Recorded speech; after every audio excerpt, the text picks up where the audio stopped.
Covering international cricket and the world of pro wrestling. This is Stumps and Bumps on SEN with Eric Bischoff and Bharat Sundaresan. Hello and welcome to Stumps and Bumps, and it's a very special episode. This all started, we said we're bringing two worlds together. We're bringing wrestling and cricket together like nobody's done before, because nobody's attempted it before, because nobody is Eric Bischoff, Bharat Sundaresan, and Nim Sazur. But today we've gone one step further because we've genuinely brought two worlds together. Because joining us is an icon in his own right, the great Jason Dizzy Gillespie, who, apart from being one of the greatest fast bowlers to ever play for Australia, is a wrestling fan. Dizzy, welcome to the show. No, thank you, Barrett. Thanks for having me, mate. It's an absolute pleasure, and I'll be honest, never thought I'd ever be on a podcast that combines cricket and professional wrestling. I must say, it's a new thing for me, but like, super excited and really excited to chat to you guys. Glad to have you here. You know, it really is interesting, and it makes me wonder, are we exceptionally bright and see into the future, or are we just two crazy guys that thought wrestling and cricket would go together? I think we're going to find out at some point. It's one or the other. I'm sure we will, Eric. It's it's an interesting one. I'll be honest, mate. I've been ever since I was a kid in the sort of the mid '80s. I've sort of found wrestling and really enjoyed it. And cricket was always my love. Cricket's always been my first love. But I suppose that the thing with professional wrestling, I just love the theatre, the storytelling, just the edge of your seat stuff, I suppose, is the thing that I found, I've always found fascinating about it. And to be able to sit here and chat to you guys and talking about cricket and professional wrestling, I'm still pinching myself a little bit here. It's pretty cool. Well, Dizzy, it's one of those things too. Like, and a lot of people, look, anyone that any younger listeners that might be tuning in would have missed the peak of your career, which was right during the late '90s, early 2000s. So we're in the hotbed of professional wrestling, the NWO. Stone Cold Steve Austin, WCW versus WWF. You were right there in the coalface, and at the same time, you're also taking over 300 international wickets as a test player and an ODI player. So how did that, because obviously you've got a career here. How do you balance your fandom with your love of professional wrestling? Oh, it was pretty simple, actually. Like, I mean, my now wife, Anna, I mean, we've been married over 20 years now, but when we first started dating, like, my late father, he was a big wrestling fan as well. And, if you remember when, in that Attitude Era, I suppose the late '90s, early 2000s, so I started dating my now wife Anna, and she didn't know anything about professional wrestling. But every Tuesday night in Adelaide, like, there'd be Raw is War was on a Tuesday night on, I think it was on Fox here, the pay channel here in Adelaide, and so I'd always go on a Tuesday night to Mum and Dad's house, and I'd sit with Dad and we'd watch wrestling. And a few of my early dates with my now wife were we'd go to Mum and Dad's house and have a bite to eat and watch wrestling.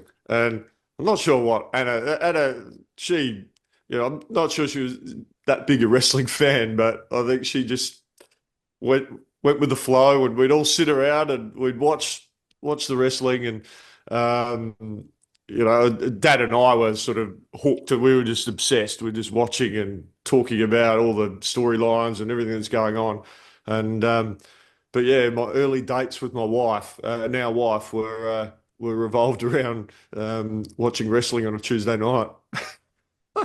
Wow, you must be one charming son of a gun for your now wife to have sat back and watched you and your dad really get into professional wrestling when she didn't understand it at all, because it's unique. I mean, people that really get into wrestling, when wrestling is good, when the stories are good, when the characters are Absolutely. good, it's no different than any other kind of entertainment, whether it's a drama series or a sitcom or an action movie, all of it is, in even athletics, sports, is escapism. People can Correct. just kind of get emotionally involved in what they're watching on television or on the field. And when wrestling is good, it's really good. But if you don't get it, like if you're one of those people that never really quite understood wrestling, the people that do are sometimes a little scary. Eric, does it surprise you? Because obviously during the heyday of WCW, we did see very famously Dennis Rodman, Karl Malone, the Green Bay Packers even got involved in Nitro at the time. Did it? Do you find it surprising, or is it just like, well, it's they're athletes, people can recognize the skill? Just how many people in professional sports do have an interest in professional wrestling? That's really interesting. And while Dizzy was talking about, his wrestling fandom and cricket and how they kind of merged, so many of the professional athletes that I ended up working with in WCW, and you mentioned many of them, including Muhammad Ali, by the way, and George Foreman. I've been able to meet a lot of celebrities, and what I found is much like Dizzy, although Dizzy was his life was cricket, he was a fan of professional wrestling. So many of the athletes, including Muhammad Ali, which, by the way, I'm going to tell a really quick story, if I may, because I think it puts everything into context. I became friends with Muhammad Ali starting in about 1995. Did a little business with him a year or two in between. And then in 19, whatever year it was, I think it was 95. 95, I was able to put together a co-production, where I brought Muhammad Ali over to Pyongyang, North Korea for a 2-night wrestling event. And to this day, it is the largest uh, ticketed, I guess, live attendance for a professional wrestling event. In one night, we drew 175,000 people. The second night, we drew 185,000 people. Long story short, through my association with Muhammad, I was flying next to him on an airplane going to Pyongyang, North Korea from Tokyo. And Muhammad Ali told me a story about how he grew up as a wrestling fan in Louisville, Kentucky. And as a kid, he saw a wrestler by the name of Gorgeous George, who was a very flamboyant, made the crowd hate him. He was like very colorful. If you get my, I mean, I think even Brat would be impressed. But Muhammad told me on that plane that Muhammad Ali, when he was Cassius Clay, he created that Cassius Clay character based on what he saw in the ring, Gorgeous George. So what I found over the years, long-winded way of answering a question, so many of the celebrities that I've worked with are just like Dizzy. They love their sport, but they get sucked into the entertainment, the drama of it. One thing that I loved about your actual career too, Dizzy, was that you had that bit of flamboyance as well with you, and very famously, and Bharat, you would remember this, that Test match against New Zealand where it was Glenn McGrath and Jason Gillespie, at the very end of the tail, just absolutely tonking. And this is a good New Zealand side too. They're getting on one knee, Eric, you should have seen it. They're just slogging things like they were had a bowling machine in front of them. And first Glenn McGrath got his 50, and then Jason Gillespie, Dizzy managed to get his second one. Now, when Glenn McGrath got his 50, he did like a little, yep, cool, well done, big hug, everything like that. When Dizzy got his 50, he managed to put his bat Happy Gilmore style and start riding around, running around the pitch. So that element of flamboyance that he had there, Dizzy, it's like you were always a fantastic fast bowler, but you had a gimmick, like almost. So let me ask you, Dizzy, much like Muhammad Ali, I think you and Muhammad Ali may have something in common here. Did you create your cricket character based on the influence of professional wrestling? I'm not sure I quite did that, but I've always been, Eric, I've always been fascinated by how characters in wrestling are created.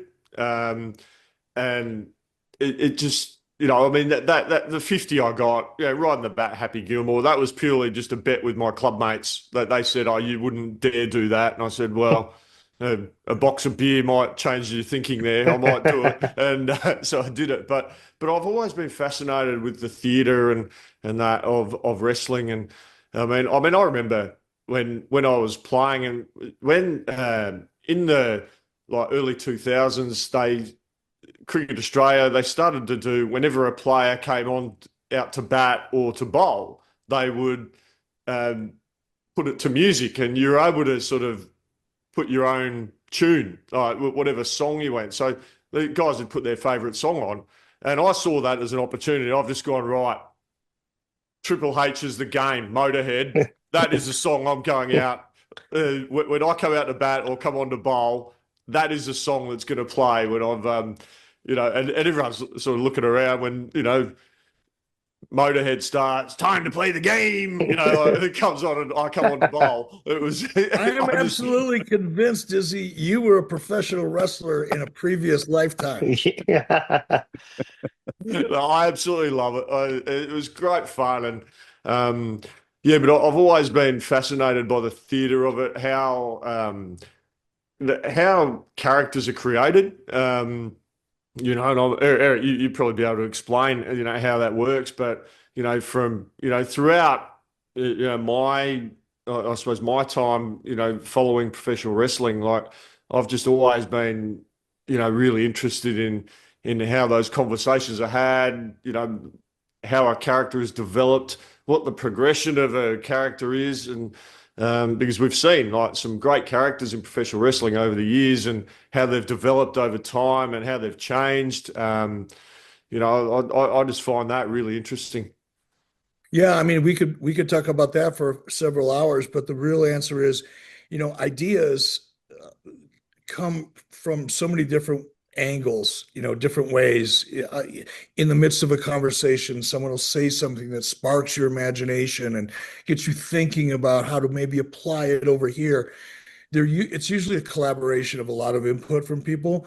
But as a general rule, my experience in successfully creating characters, because I've had some really unsuccessful ones to compare them to, but the successful ones had a lot in common. One of them is that when you're developing a character for someone, is you look for those characteristics that are already part of who they are.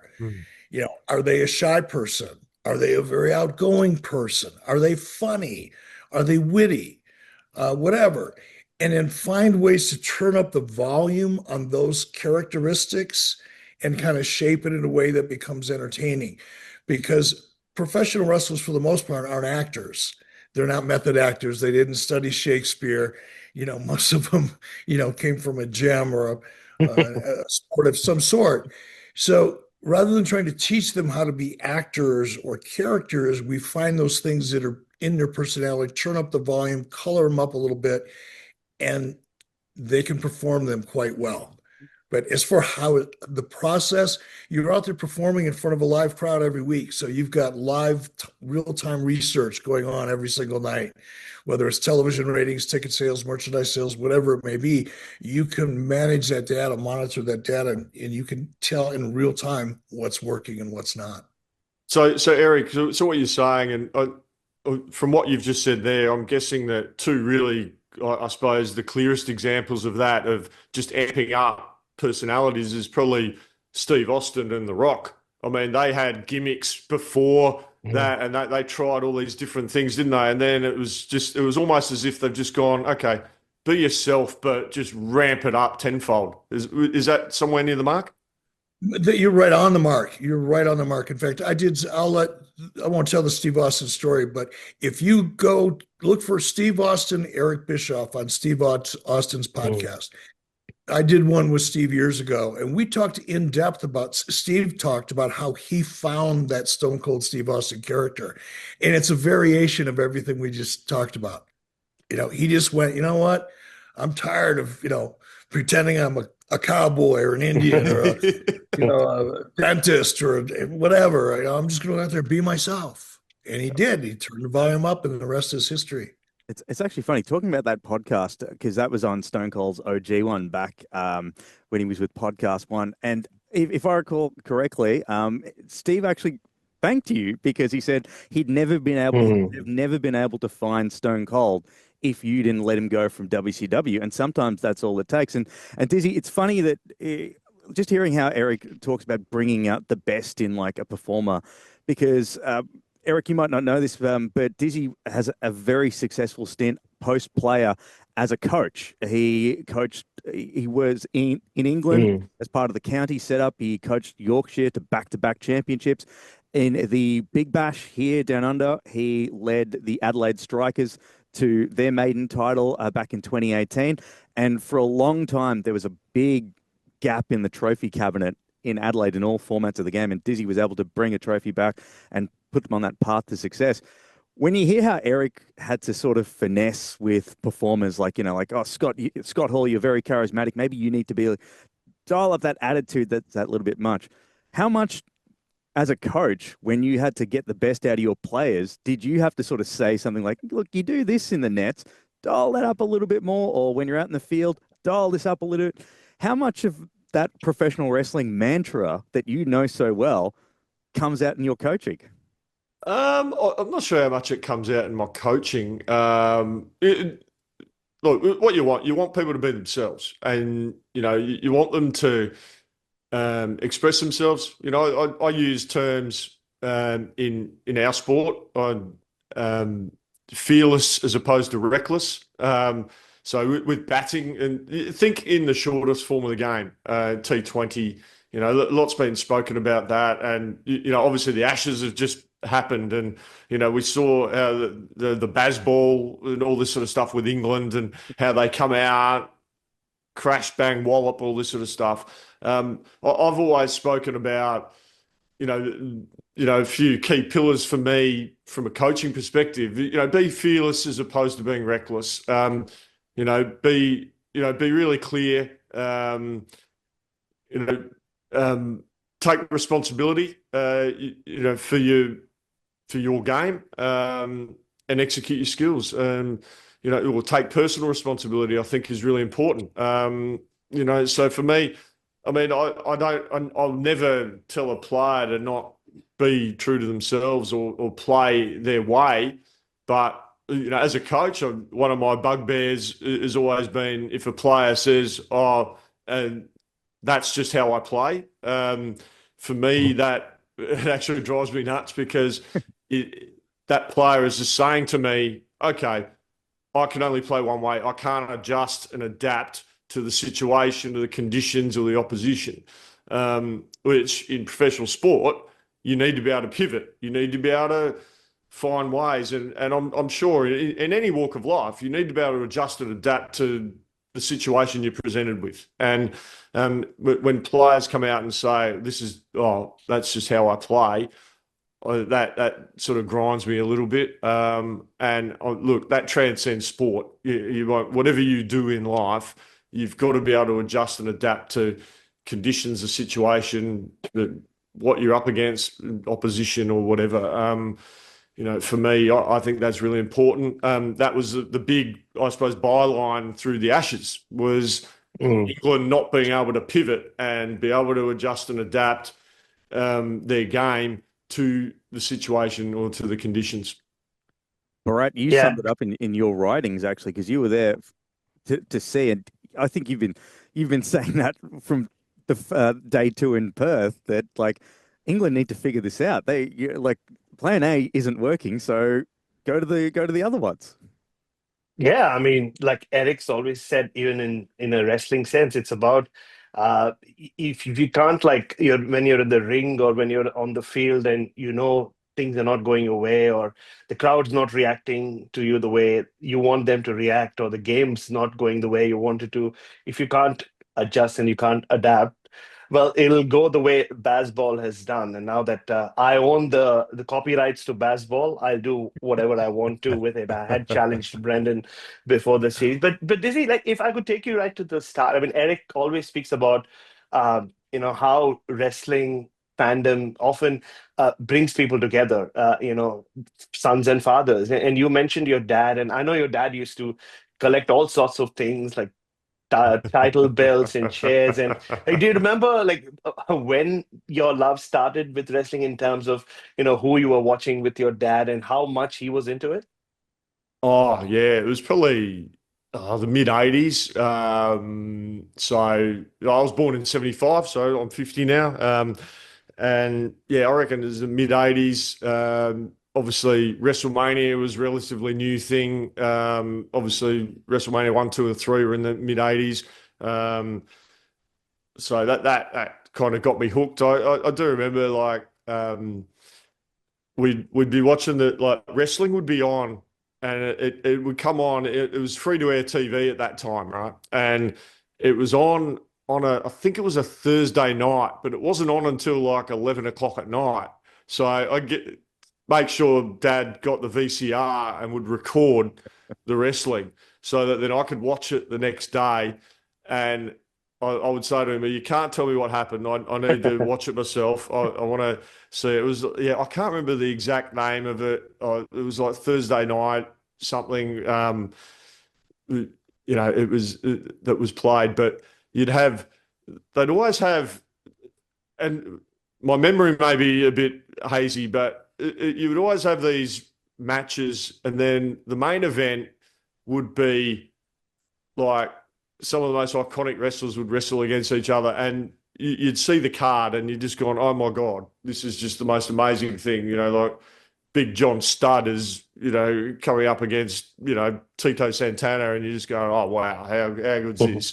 And you sort of wait for it, you build up. And I was at school all day, and I knew get home, and first thing I'd do is rewind the VCR so that I could watch the wrestling. And you have some of the jobbers would, go against some of the big boys, and they'd win easy, and you go, "Oh, okay, that's all right." But you're waiting for that bout that you're just thinking, "Wow, how good is this?"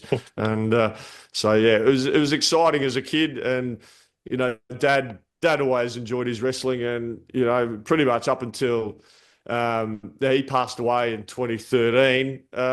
But yeah, we would any times if there was any wrestling on, we'd look to sit together and watch it. It was very nice memories.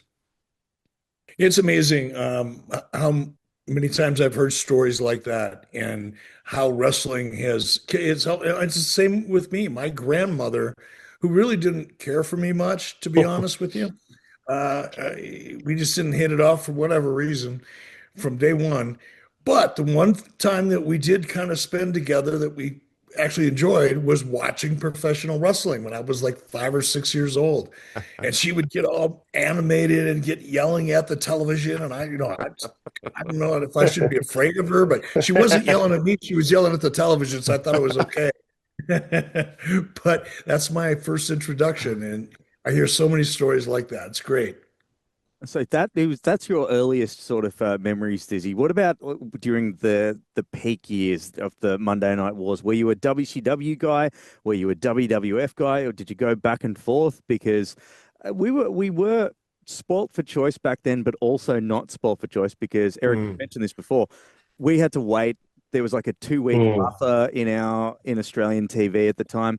Nitro, we only had an hour-long package, whereas in the States it was 3 hours, and you had to wait on Channel 9 till after Nightline. I remember I'd wait for the news to finish, then it'd be on. And what were some of your fondest memories of that golden era, Dizzy?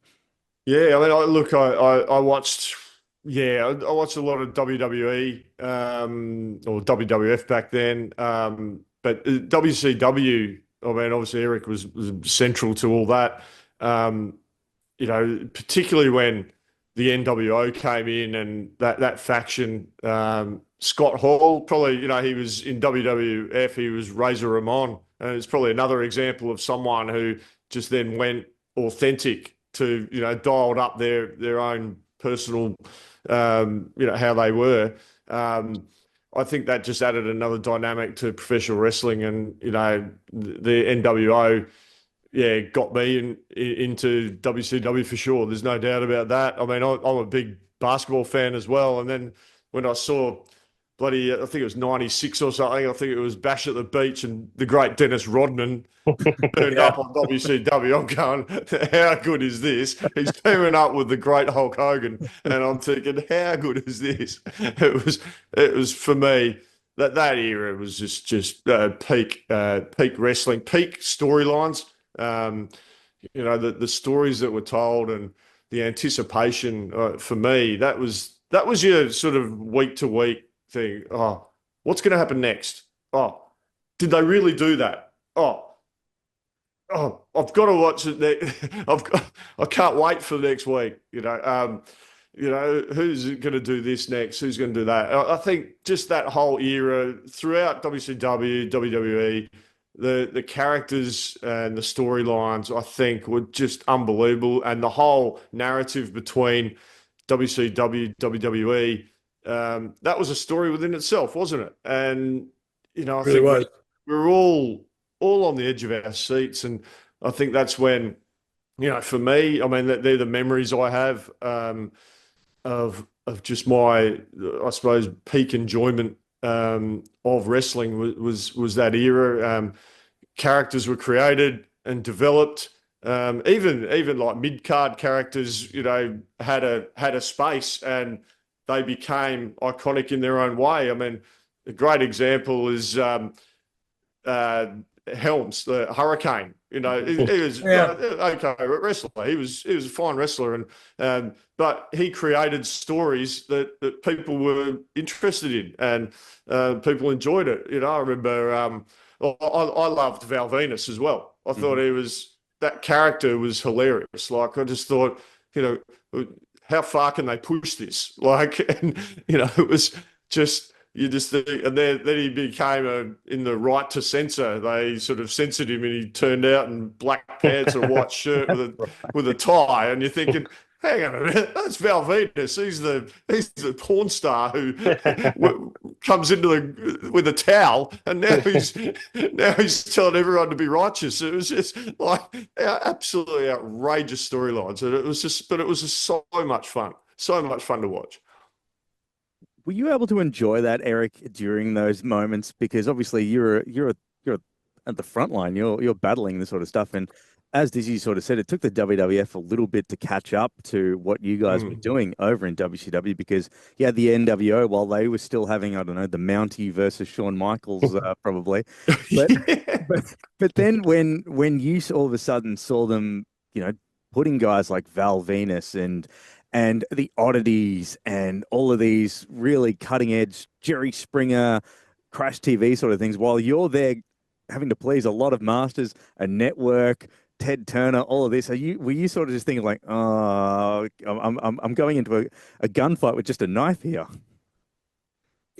Yes, and more yes, because not only we forced WWE, Vince McMahon, to go from a teen and preteen kind of audience business model to doing what we were doing, which is 18 to 49-year-old men. And what Vince did was very much over the top, sexual innuendo and just Jerry Springer type creative, as you put it. Well, my network wouldn't let me do that. I wouldn't have wanted to do it anyway, but even if I thought I could or would, the network would have never allowed that to happen. In fact, what the network wanted to do at the very time Vince McMahon and WWE were turning up the volume on the sexual components of what they were doing to attract that male 18 to 49-year-old audience, my network was telling me to dial it back and be more family friendly. So rather than fighting as best I could on a somewhat level playing field, I had to tone down the content. So it was a very frustrating time, but WWE did it successfully, and it's probably one of the things that actually saved them as a company, because had Vince McMahon stuck to that teen and preteen format, I don't think he'd be here today. Wow. But just listening to Dizzy talk about it, Eric, I've always wondered, like when you are in the moment, like when you are running WCW, Monday Night Wars, I mean, are you going just week to week based on what the American audiences are, how they're reacting to your product? Or, here you have an international superstar cricketer far, far away in Australia, watching your product and being, kind of inspired by it. I was a little kid in India growing up, watching you on TV and what was happening in wrestling. Like, did you even have time to worry about what the rest of the world was thinking, or were you in that tunnel vision at that point? Well, certainly you're aware, just out of curiosity, and because you want to know where there may be other business opportunities based on the success of your product. So, you always kind of monitor your success internationally. I did. Um, but 95% of our revenue was from the domestic US audience. So that had to be my primary focus, and was. And generally we knew, by 95, I had gotten to the point where I had a pretty good idea where I was going for at least the next 3 months, at least, usually six. And you always have to modify in between. Some of that is because it's like real time feedback.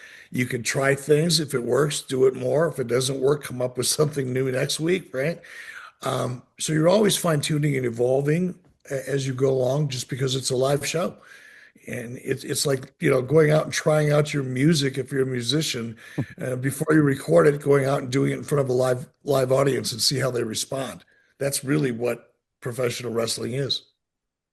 And Dizzy, Eric, so just a little more on Dizzy. He was also part of probably an Australian team, which is considered the most indomitable team in the history of friggin'. I mean, they at one point won 16 test matches on the trot. Nobody had done that.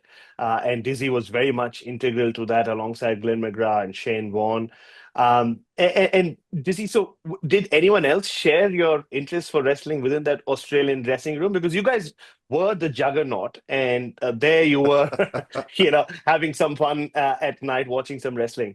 Yeah, we had a few wrestling fans. Well, a couple of stories. So the great Ricky Ponting, probably one of Australia's greatest ever players, and so the most runs for Australia. Was a wonderful captain. I remember there was a season, I think it was 97-8, and I was actually injured and I'd hurt my back. So I'd spent a bit of time out, but the team had come to Adelaide, and I knew Ricky was a massive, he was a big wrestling fan, but he loved The Undertaker, like absolutely loved The Undertaker. So I had a wrestling magazine, and the center spread was a poster of The Undertaker. So I took it out of this magazine, and I've gone in, the Australian boys were training and that, and I've given it to Rick. I've said, mate, I've got this poster of The Undertaker. And he's just looked at it, he's just gone, how cool is this, right? And he put it in his bag. And the next day he got 100. So he got 100 in this game. And for the rest of that summer, he refused to remove that Undertaker poster because Eric, cricketers are very, very superstitious, you see. So, and a lot of sports people are. And he said, right, this Undertaker poster, it was in my bag when I got 100, so it's not leaving. So he'd put it in his locker whenever he turned up any game. He'd have the Undertaker poster there, and he'd get his runs, and it went on. So I don't know how long that went on for, until I suppose the superstition subsided. But yeah, Rick was a big fan. But yeah, in answer to your question, I remember in 2001 we were in India. We were on a 3-test tour. It was that great test series. The VVS Laxman got 280 odd. But Damien Fleming and I, so Flemo is a big wrestling fan, as is Mike Kasprowicz. Eric, these are two guys who are fast bowlers like myself. And we were on tour. We were in Delhi, and we had a quiet day. I think we'd had a light training in the morning, but then we'd had a couple of days off. And we're in Delhi, we're at the hotel, we couldn't really do anything. But out the back of the hotel, there was a pool area, and then they had this little putting area, like golf putting area. So we had this wonderful idea that we could combine putting, putt golf with professional wrestling. So we created Slam Putt Mania 2001, right? And I don't know if the video still exists, but we all had names. I was the big G. I think I was called Goofball Gillespie. Flemo was Triple F, on the base of like Triple H. I can't say what Triple F stood for. His last name's Fleming. I'll leave it at that. And Casper had a name as well. But so we just created this stupid thing of a combination of professional wrestling and putt golf, and we took a video of it. We showed all the boys. We would just putt golf, and then all of a sudden, someone would get a sidewalk slam or be put into a Boston crab. It was absolutely bonkers. But I'm sure your coaches and trainers just loved hearing about that story, right? Because nobody's going to get hurt after they've been out drinking and decide to kind of come up with a combination of putt golf and WrestleMania. That's right, Eric. I mean, we had a lot of fun. I remember having Flemo, in a headlock, and had the putter sticking between his legs, and we were just having so much fun. It was just so silly, but it just shows, you've got to have a bit of fun on tour, and we'd all watch our wrestling and embrace and enjoy that. The handy thing about having the three of you there is at least there's someone while you and Flem going at it with the headlock, Casper can at least do the 3 count or wait for him to tap exactly out. Right.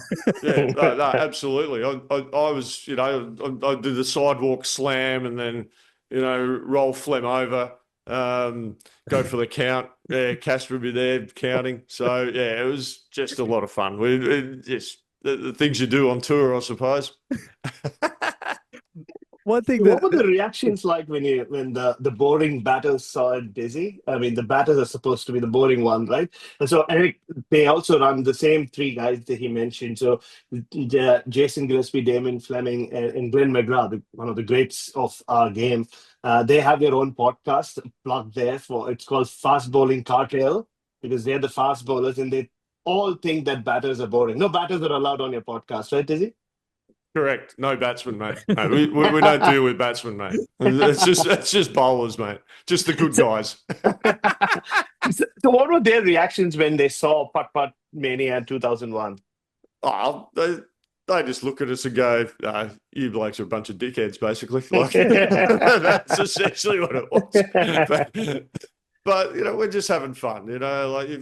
It's good fun, and the things you occupy yourselves with on tour. We'd obviously in India back then in the, I suppose, 2000s, early 2000s, there'd always be, a bit of wrestling, bit of WCW, bit of WWF on TV, and, between games and, between, this was the days before streaming and everyone had their iPads and be watching stuff. You just have the TV on in your hotel room and whatever was on. And, and quite often you'd go through the channels and, my first thing would be to see if there was whether there was some cricket on or some wrestling.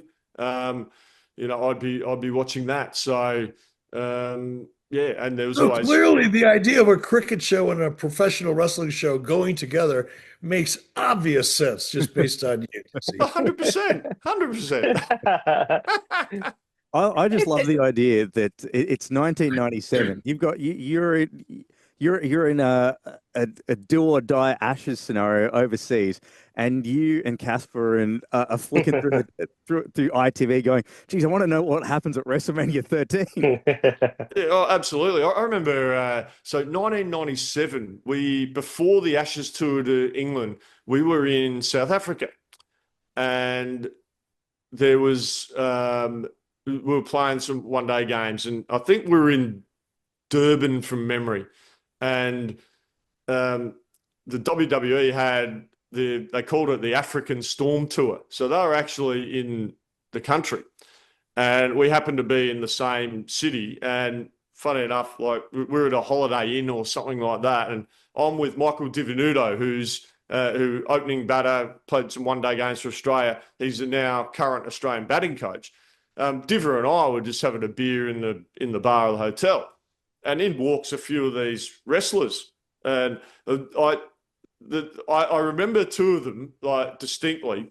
One was D'Lo Brown because he had the bum bag on and he strutting around like he thought he was the king of the world, and he sort of just and he's a big imposing unit as well. And we're sort of just sitting there just having a beer going, oh, geez, look at the size of this bloke. Like he's enormous. And so he's ordered a drink and he's having a beer. But the other one we noticed, there were a couple of other wrestlers there, but the other one was the Undertaker was there.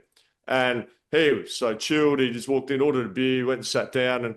And Diver and I are like, we are like giggling school children, right? We're just giggling schoolgirls. We're just thinking, we're pointing, going, the Undertaker's over there. The Undertaker's over there. And we didn't know what to do. So in the end, like, we're sort of egging each other on, going, oh, who's going to go up and say hello? And like us here as professional cricketers, we're giggling like school children. There's the Undertaker sitting in the corner. So in the end, both of us just sort of looked over and caught his eye. And we sort of just raised our beers and just went like that. And he's just raised his beer and go like that. And we were made. We obviously the next day all we were talking about is how basically we were mates with the Undertaker because we'd had that interaction with him. I wonder if someone needs to tell the Undertaker the immense amount of impact he's had on the Australian cricket team back then. We've got Ricky Ponting keeping the poster in there, and I just did a quick Google of the African Storm tour, and this is some of the names that's also on this tour. Dizzy, Yeah, you had the Legion of Doom there as well. wow. Hunter Hearst Helmsley, Yeah. Goldust, Mankind Invader, Ahmed Johnson and Crush, plus the Headbangers, they're all in South Africa at the same time you are. Wow. That's pretty cool. Yeah. And I'm sure. And I'm sure it is like reciprocated, right, Eric? I'm sure wrestlers are sitting around watching professional sport. Maybe not cricket back then. I mean, you hadn't got the cricket bug at that point, or I'm sure they were all would have been watching the Ashes back then. But I'm sure it goes both ways. Yeah, of course, especially during, college football season here and the NFL season here, NASCAR, NBA, there's always something, during any specific season that does draw up. Because when you're on the road, as Dizzy's pointed out, you've got to occupy your time with something. And it's either going to be something healthy and innocuous, or it's going to be something unhealthy and potentially dangerous. Kind of like that cricket player we talked about last week that got his ass beat in a bar. Oh, You Harry know? Brook, yeah. Yeah, you got to be careful how you occupy your time. But a lot of the guys do, get together after shows and watch sport. And Dizzy, you spoke about being in India, and it's funny, right? You think of professional athletes as being just professional athletes, but I mean, you're playing a baby face and heel as well. I mean, you play in Australia. You had the mullet. You were a cult hero in the late '90s throughout your career, and everybody's cheering for you. You go to India, or even worse, go to England, and they're all booing you. So you're baby face in one country, but you're a heel in another country. So to deal with that as well, I think it's part of being a professional athlete. Oh, no doubt. Particularly going to England, with the Ashes, you become the pantomime villain, but plain and simple. And you just have to take it on face value. I think India's a little bit different. I think cricketers are just so revered in India, Barrett, that I don't think it matters where you come from. The Indian fans are just so invested in the game and invested in the people that play the game. They just love the game so much.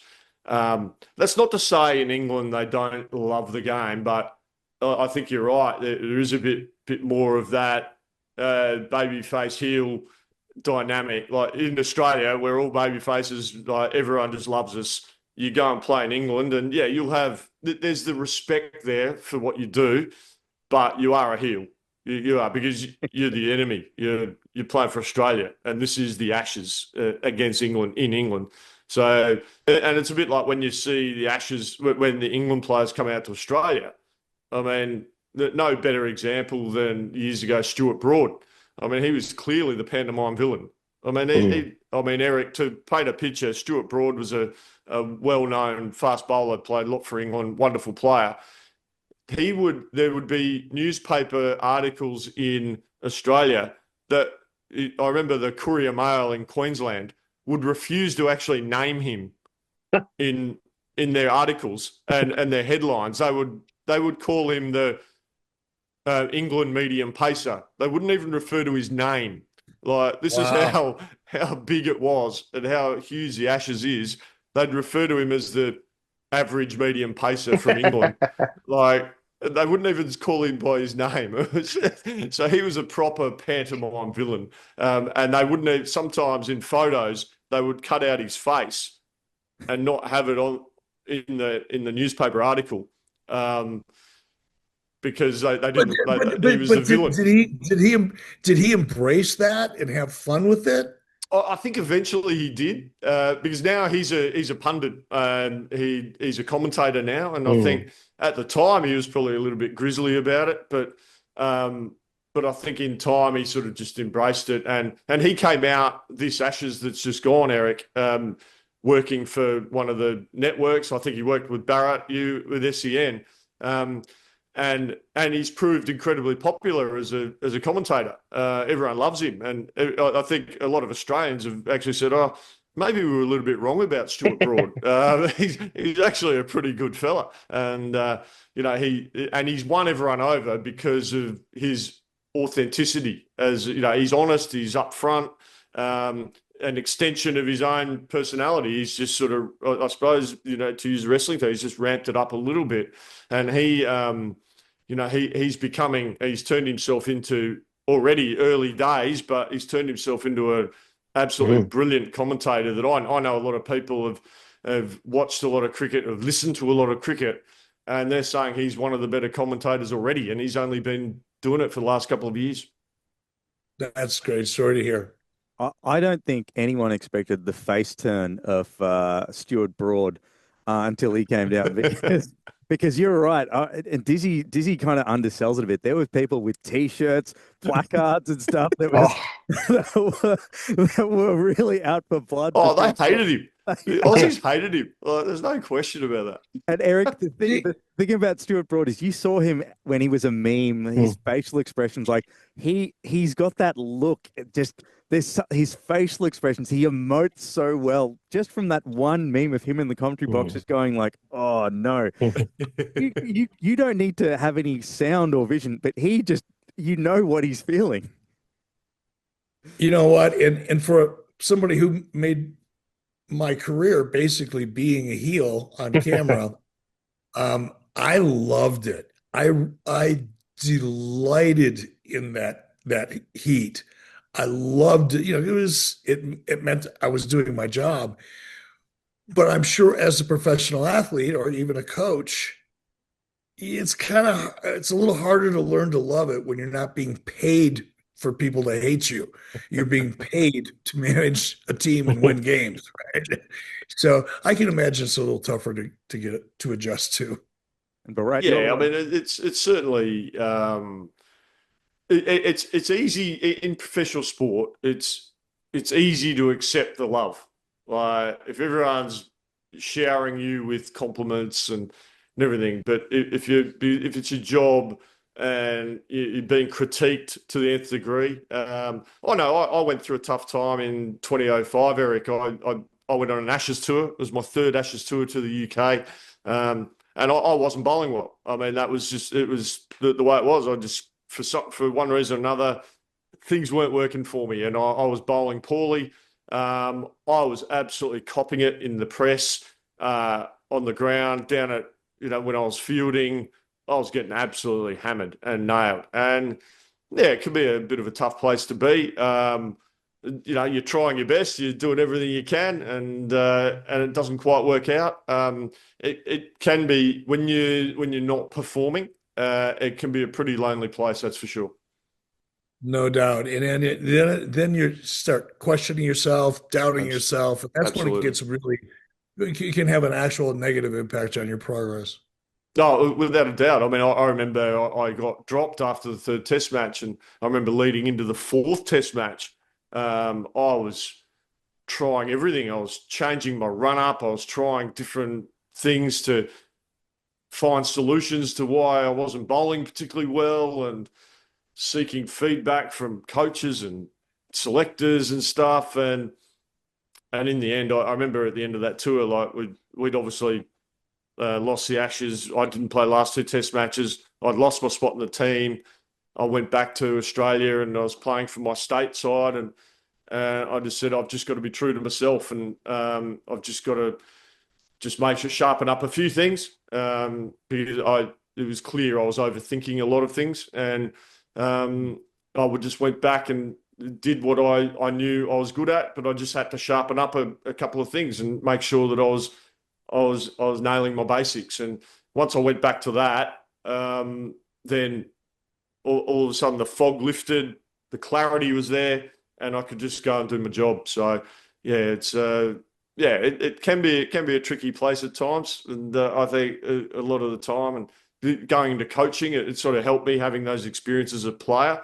It certainly helped me going into coaching, and you want to sort of remove the fog, I suppose, from players, so that they've just got a really clear focus and focus on the right things at the right time, I suppose. Dizzy, the current Australian team at the moment, they had a very successful Ashes series, and Bharat and I and Eric, we were talking. Well, we promised Eric this wonderful clash of titans. But before the series, we sold this like, Eric, you will not believe. Oh yeah, this is Hogan Rock. This is this is Stargate 1997. Yeah, and then it was a squash match. And then all of a sudden that happened. But you much like Bharat were also there on the coalface, and Bharat sort of said after day 2 at Perth, he knew how this was going to go. Were there any point when you were in the commentary box where you just sort of thinking, England, what are you doing? This is meant to be your WrestleMania. What's happening? Oh, without a doubt, it was. I mean, you can look back now; it was a train wreck. But for me, I'm as a coach, I'm all about preparing and giving yourself the best chance. And I firmly, and I'm firm in my belief that I don't think England gave themselves the best chance. They didn't strategize well enough. They didn't prepare well enough. They didn't plan, and they didn't pivot. They didn't adjust and adapt. And in professional sport, if you don't prepare adequately, and that preparation, when I touched on that, and it doesn't matter what you do in life, if you don't prepare, you're almost preparing to fail, aren't you? And that what it does, preparation actually gives you confidence. And confidence, in my opinion, confidence comes from evidence. So if you can prepare really well, give yourself every opportunity to do well, that gives you the confidence, because you've got the body of work behind you to look back on and go, okay, well, I ticked every box. I did this, I did this, I did this, and I did this. Right, cool. And then what will be will be. The game is the game. Life is life. Things happen. You win some, you lose some, right? But going into a battle without any preparation, or a preparation that could have been so much better, for me, that's inexcusable. You should not do that. And that's where England, in my opinion, they faltered. And then things build up as well, right? So they lost that game in Perth, and they go to Brisbane to play the game with the pink ball under lights. They had an opportunity to play 2 days under lights in Canberra, and they chose not to do that. And then they lose that test match as well. And then they go to Noosa and have 5 days on the beers, right? Yep. Now, I'm not for one saying the group shouldn't have some downtime and relax and refresh. Absolutely no problem. But the optics were horrendous. They didn't plan and prepare well before the first test match. They, for a fast bouncy wicket like Perth, they prepare on a low, slow wicket at a club ground, and they say this is adequate preparation. Then they choose not to go to Canberra because they say the conditions aren't going to be what we're going to experience in Brisbane. Okay, where was that excuse before Perth? So they don't do that. Then they claim they overtrain in Brisbane because they said we want to prepare on the surfaces in the conditions that we're going to experience in Brisbane. And then they lose that. And then they basically have a jolly for a week, go on a stag do for a few days. When they're 2-0 down in the series, the optics just looked horrendous. Had they gone to Canberra and actually played that game and then lost in Brisbane, I think a lot of the criticism would have been downplayed a bit, because at least they go, okay, well, at least they're preparing as well as they can. This is with the situation they're in, they're preparing well, or they're giving themselves a chance. And then for them to say they tried to book the whacker so Eric, to paint a picture, that in Perth, they play at this place called Perth Stadium, which has a fast bouncy surface. The old stadium is the Western Australian Cricket Association. It's called the Wacker Ground, and that's a fast bouncy surface as well. England didn't book it early enough in preparation for the Test match, so they claim they booked it, that they tried to book it, but it was booked out, which I think is absolute nonsense. They could have got it if they wanted it, but then after Noosa, when they went on their jolly for 5 days, they said that had been booked a year in advance. So I'm going, well, you book a jolly, you book a 5-day bender in advance, a relaxing up in the beach, drinking beers and that in Noosa a year in advance, but you couldn't book the training facilities to prepare for the first test a year in advance. Like, it's a priority problem. It's a priority problem. Priorities. That's exactly right. And I mean, gee whiz, so I call nonsense on that. And, I think that a lot of what happened was their own making, because they've said they'd been preparing for 3 years for this Ashes tour. I call nonsense on it. Well, it sounds like they've been planning the parties for the last 3 years. That's right. That's what it actually seemed out to be. But look, we're unfortunately, we're running out of time here on this week's edition of Stumps and Bumps. But Dizzy, before we go, we were also promised an appearance from a legendary luchador that you. That is correct. Yeah. Well, so to paint a picture, I was my mate Jono. One of my best mates from school. I've known him since we were 10, 12 years old. He's just moved house. And he went to, last year with his partner, went to Mexico and for a holiday. And he found some wrestling masks. And he knew that I was a wrestling fan. He's a bit of a wrestling fan. And I showed it to Bharat yesterday. I took a photo, and he said, "You must bring it on the podcast." So I'm going to put it on now. So just bear with me for a second. I'm just going to take my earphones out. Here we go. There we go. There we go. Great fit. That's what we like to see. Now, Eric, if you had seen Dizzy with that mask in 1995 when you're bringing all the luchadors in, someone 6 feet 5 inches tall, I think you would have put him in the main event. It would have been fun just to see what would happen. Yeah, surely we could find some spot, maybe in a match against Conan, Eric. He could have been one of the LWO, the Latino World. Right. Yes, the Latino World Order. There you go, Steve. That would have been brilliant. It all fits in well. But hey, Dizzy, thank you so much for taking a bit of time to join us on Stumps and Bumps and being our inaugural guest. It's been an absolute pleasure to shoot the breeze, talking wrestling and cricket with you. If you want to get in touch with Dizzy, you can follow him on social media at Dizzy259 on Twitter.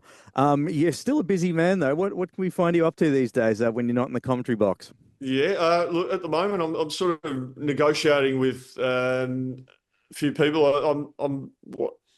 I don't want to be a full-time coach at the moment. It's not really, because I'm really enjoying the commentary work and the podcast work that I'm doing. So I've got a couple of podcasts that I'm doing, obviously with the ABC in Australia, doing radio commentary, and I'm really enjoying that. but I'm happy to dip my toe into some short-term coaching opportunities. So I'm sort of talking to a couple of people about doing some coaching in franchise cricket. So, look, we'll see where that lands and have those conversations. But do that. But I am loving the cricket punditry. I'm having a lot of fun with that. It's really enjoyable. Having a lot of fun with the podcast. I've got my Still Not Out pod with my mate Travis Wakeling. We do that. Actually going to shoot one tomorrow. We're going to go and play a round of golf. And I must say, I'm the worst golfer. I'm the worst cricketing golfer in the history of the world. So I'm 3 off the tee consistently, but I do try. I play like Happy Gilmore. I try to hit it as hard and as far as I can.